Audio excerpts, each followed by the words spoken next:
Sir आप परिचय मु विनोद चंद्र जेना जड़े बुद्धिजीवी। सर आज जो कार्यक्रम कर देवस्नान पूर्णिमा बर्तमान कौन व्यवस्था अच्छी भाया कार्यक्रम पालन आमर पारलाखेमुंडी जगन्नाथ धाम को द्वितीय श्रीक्षेत्र बोली कह जाए। यहाँ हूँ आमर पूरी पर लोकंर विश्वास जे पारलाखेमुंडीर जगन्नाथ मंदिर द्वितीय। तेणु जहाँ रीतिकांति अनुजाई आज हूँ देवस्नान पूर्णिमा। तेणु ये अवसर में समस्त श्रद्धालु भक्त मानकर मन थाए केमती देवस्नान पूर्णिमा त्रिमूर्ति को दर्शन करी से माने अपार करुणा लाभ करेंगे।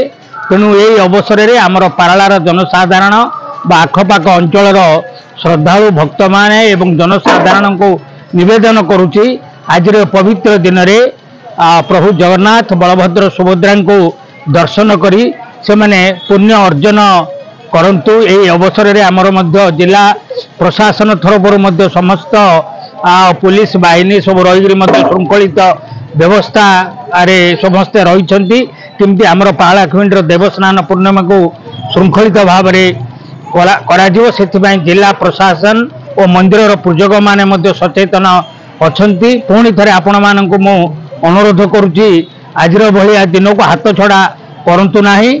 आपण माने अधिक अधिक संख्यक आसी आमर देवस्नान पूर्णिमा महोत्सव रे योगदान करंतु।